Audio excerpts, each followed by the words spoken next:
There is a kind of tiredness that sleep cannot fix.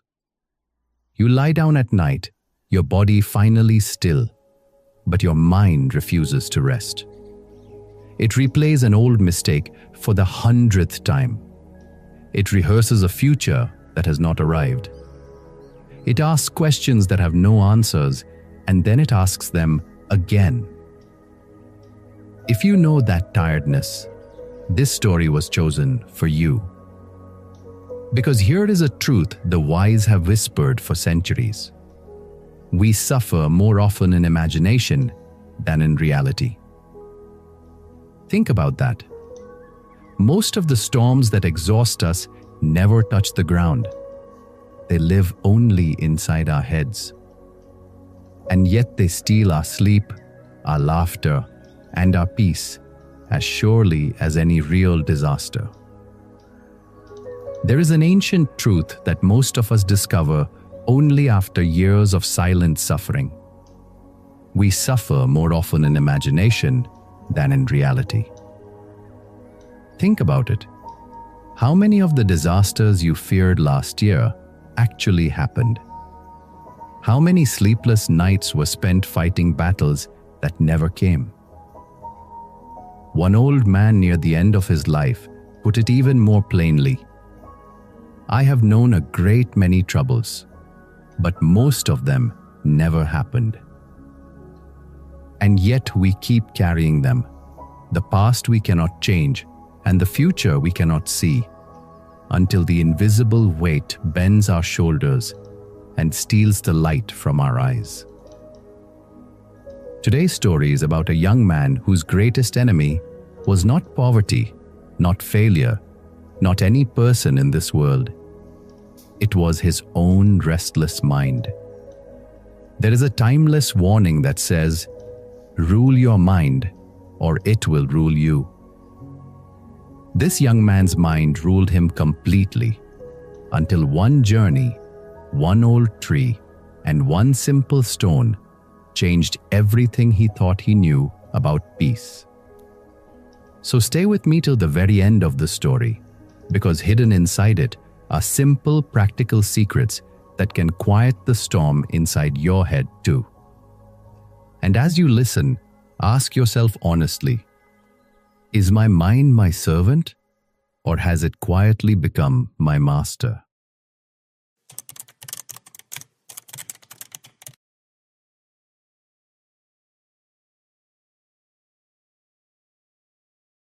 Long ago, in a land of green foothills and golden fields, there was a busy trading town full of noise, dust, and hurry. In that town lived a young man who looked much older than his years. His eyes were tired. His shoulders were bent as if he carried an invisible load. From the outside, his life seemed ordinary. He had work, a small room, and a few friends. But inside his head, there lived a storm that never rested. Every morning before the sun touched the rooftops, his thoughts were already awake.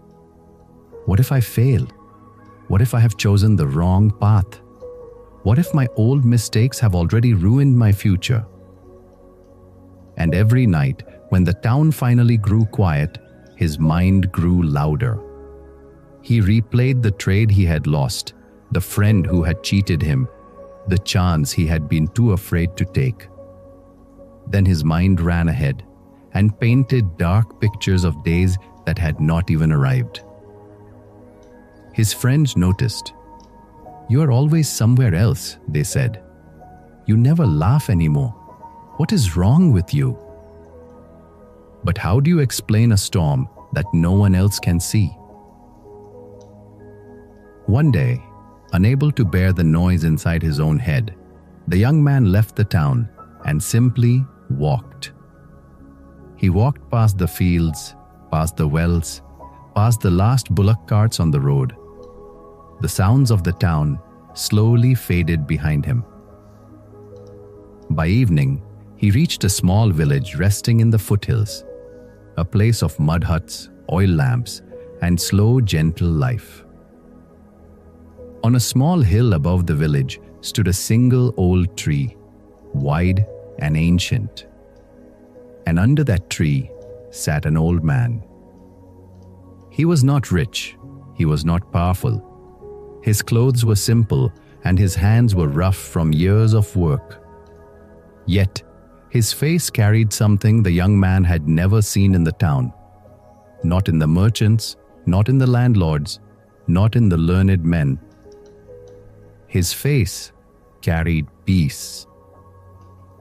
The old man opened his eyes and smiled, as if he had been waiting for a visitor.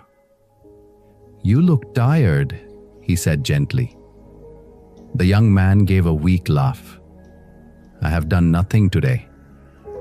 "The heaviest work," the old man replied, "is often done inside the head. Sit." The young man sat. For a long while, neither of them spoke. Strangely, the silence did not feel uncomfortable. It felt like rest. Then, without knowing why, the young man began to talk about his past, his fears, his endless questions. The old man listened, without interrupting, without judging, without once looking away. When the young man finally stopped, the old man picked up a small stone from the ground and placed it in his palm. "Is it heavy?" "No." "Then hold it." A minute passed, then 5, then 15. Slowly, the young man's arm began to shake. "It hurts now," he admitted. "Has the stone become heavier?" "No. I have just been holding it too long." The old man nodded slowly. "Your worries are exactly like the stone. Thinking about a problem for a moment, that is how we learn.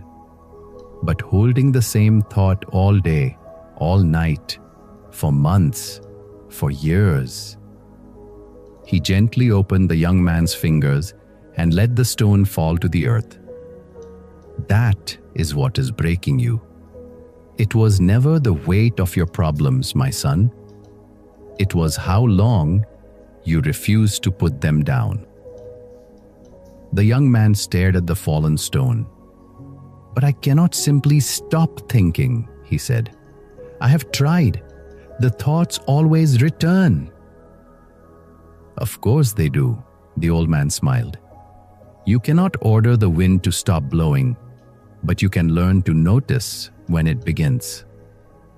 He pointed toward the sky, where gray clouds were gathering far beyond the hills.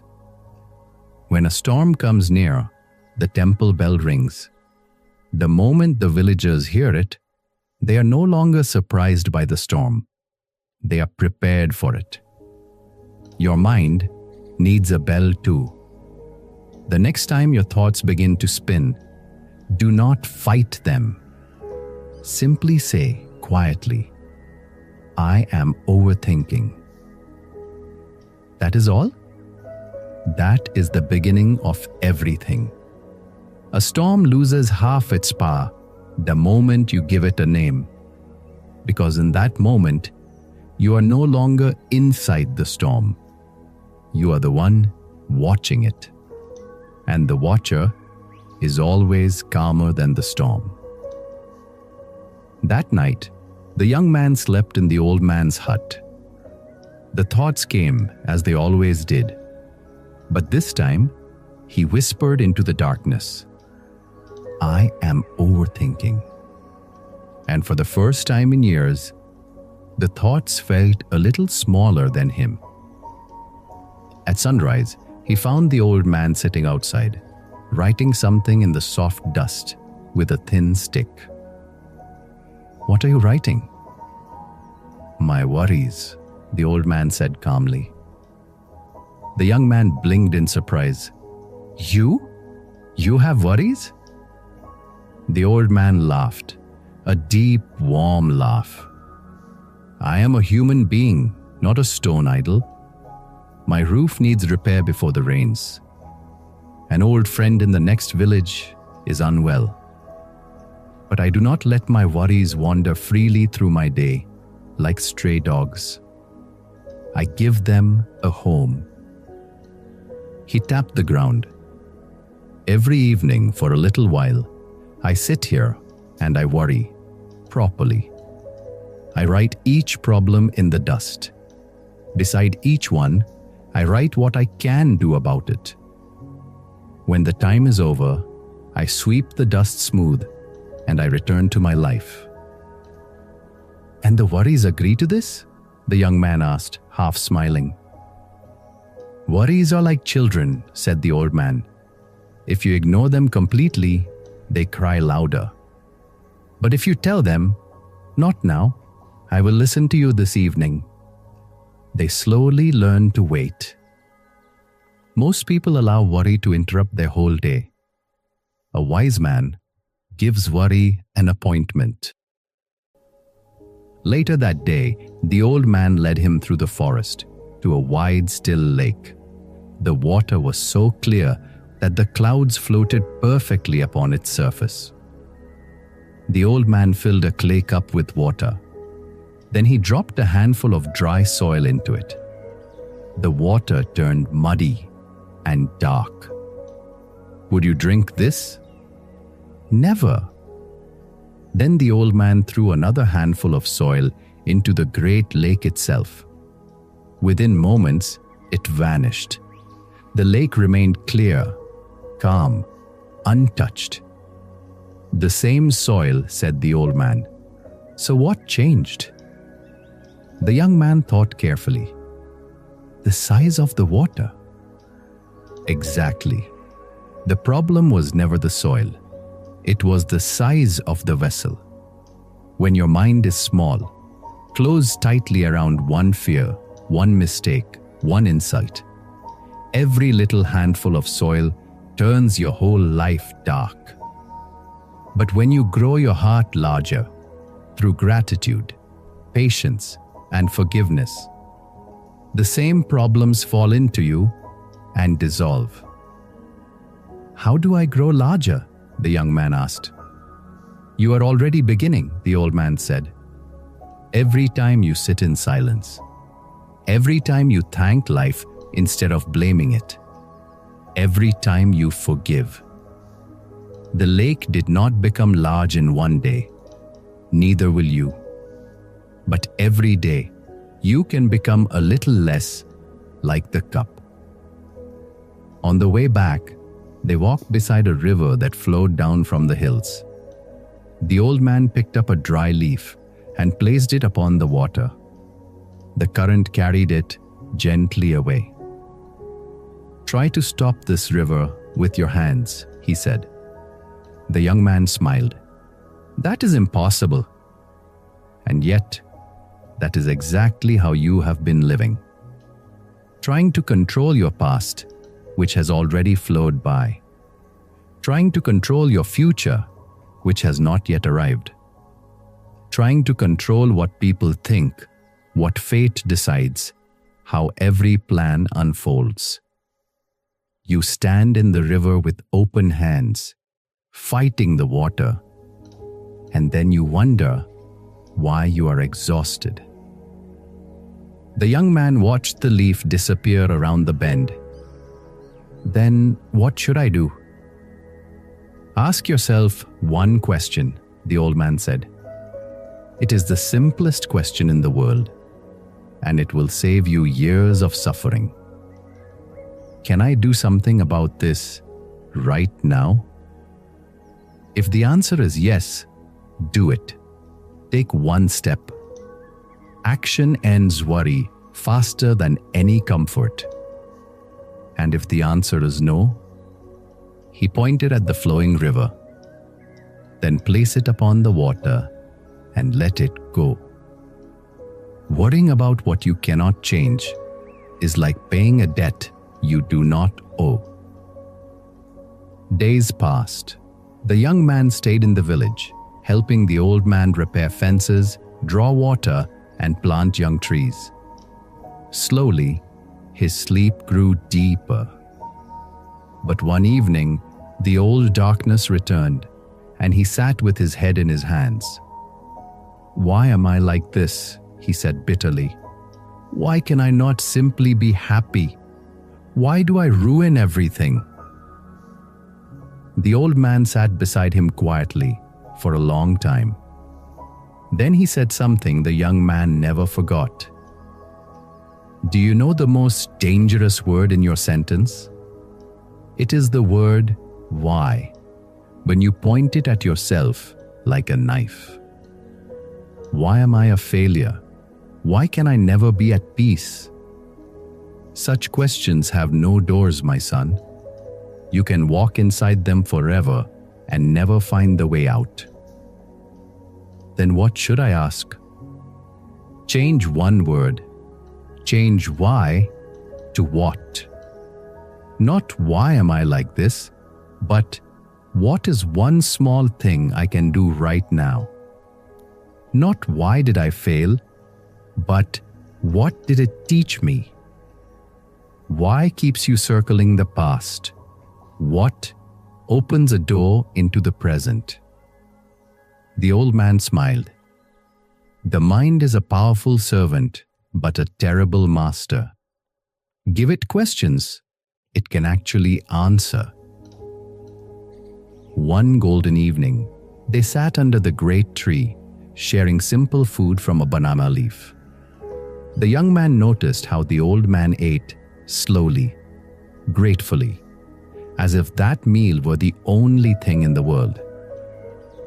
"When you eat," the old man said, noticing his gaze, "do you think about next week's meals? No?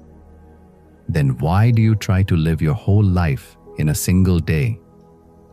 The past is a closed room. The future is a locked one. The only door that is ever open is this moment." He gestured to the world around them. When the storm begins in your head, return to your senses. Truly, what do you see? Feel the earth beneath your feet. Listen, the wind, the birds, the temple bell. Feel your own breath moving. The mind lives in yesterday and tomorrow. The body lives only in now. When you return to your body, you return to peace. The young man closed his eyes. The wind moved through the old branches. Somewhere, a bird sang. And for a few precious moments, his mind, the machine that had run without rest for years, fell completely still. At last, the day came for him to return to the town. At the edge of the village, he stopped. "The thoughts will come back," he said. "I know they will. What do I do when nothing else works?" The old man placed a hand on his shoulder. "Then do not fight the darkness. Simply light a lamp. You cannot force yourself to stop thinking about something. The harder you push a thought away, the harder it pushes back. So instead of running from your thoughts, walk toward what you love. Ask yourself, what truly matters to me right now? Your family, your work, your health, a friend who needs you? Then take one small step toward it. A mind busy building something meaningful has no room left for destroying itself." He smiled one last time. "Peace is not a place you find, my son. It is a way you walk. Now go and walk it." Years passed. The young man's life did not become perfect. Problems still came, as they come to everyone. But something deep inside him had changed. The problems no longer ruled his mind. When the storm began, he named it. When worry demanded his whole day, he gave it a small appointment at sunset and took the rest of his day back. When something could be solved, he acted. When it could not, he placed it on the river and let it flow. When his mind attacked him with why, he answered with what. When the noise grew loud, he returned to his breath, to the ground, to the moment. And every single day, he took one small step toward the things he loved. Slowly, quietly, the cup became a lake. Many years later, in a garden at the heart of that same busy town, people often noticed an older man sitting peacefully beneath a tree. Tired young men and women, carrying invisible storms of their own, would sometimes sit beside him.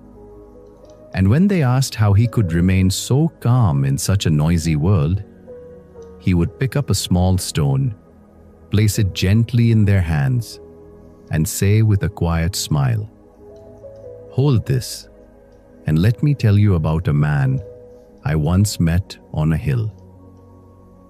Take a moment and hold this story in your mind, the way the young man held that stone. Notice what it is really telling you. His problems never disappeared. His past did not change. His future remained unknown. The only thing that changed was how long he carried each thought. And that changed everything. Most of our suffering works exactly this way. The stone is never heavy at first. A worry held for a moment is simply thinking. But held for hours, days, and years, it becomes a weight that bends the shoulders and empties the eyes.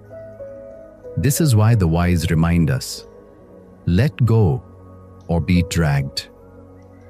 Life is moving forward, whether we release the past or not. The only choice we have is whether we walk with it or get pulled behind it. The old man's river question may be the most practical piece of wisdom in this entire story. And it echoes an ancient teaching. If a problem can be solved, why worry? If it cannot be solved, worrying will do no good. Try it today. Take the worry that is sitting heaviest on your chest right now and ask, can I do something about this? If yes, take one small step before the sun sets. If no, place it on the river. Make the best use of what is in your power and take the rest as it happens. That single habit, practiced daily, quietly rebuilds a life. And remember the cup and the lake. The soil falling into your life will not stop. Criticism, setbacks, bad news, difficult people. You cannot control the soil, but you can grow the water. Every act of gratitude, every deep breath, every moment of patience and forgiveness makes your inner lake a little wider, until the same problems that once darkened your whole day simply dissolve into you. Here is the deepest truth beneath it all. Nothing can bring you peace but yourself. Not a new job, not a new town, not the approval of others. The young man walked far from his noisy town, but the real journey happened inside his own head. The greatest weapon against stress is our ability to choose one thought over another. And that weapon is already in your hands. Name the storm when it begins. Give worry an appointment instead of your whole day. Change your why into what. Return to your breath, your senses, this moment, and walk one small step at a time toward what you love. So, how do you begin? Start with these small practices from the story, today itself. 1. Ring the bell. The moment your thoughts begin to spin, quietly name it. I am overthinking. You instantly step outside the storm and become the calm watcher. 2. Give worry an appointment. Set aside 10 minutes each evening. Write down every worry, and next to each one, write one action you can take. Then close the notebook and take your day back. 3. Ask the one question. Can I do something about this right now? If yes, act. If no, let it flow down the river. 4. Change why to what. Stop pointing questions at yourself like a knife. Give your mind questions it can actually answer. 5. Return to your senses. When the noise grows loud, feel your breath. Feel the ground. Listen to the sounds around you. The body lives only in the present. Follow it there. 6. Grow the lake. Practice a little gratitude, patience, and forgiveness every day. The same problems that darken a small cup dissolve in a large lake. None of this happens in a day. The lake did not become large in one day, and neither will you. But remember this gentle promise from the Zen masters. If you let go a little, you will have a little peace. If you let go a lot, you will have a lot of peace. Start with a little. Start today. Put down one stone before you sleep tonight and notice how much lighter the morning feels. Now, I would like to hear from you. What is one worry you have been holding for far too long? And what will you do with it today? Act on it or place it on the river. Share it in the comments below. Your honest words might loosen someone else's grip on their own stone. If this story brought you even a small moment of peace, please like and share this video so it can reach someone who is quietly carrying a storm of their own. And if you would like more stories like this in your life, subscribe to our channel, not for us, but for all of us. So this old wisdom keeps finding the hearts that need it. I will be back again with another powerful story. Until then, be patient, stay grateful, and remember, it was never the weight of your problems. It was how long you refused to put them down.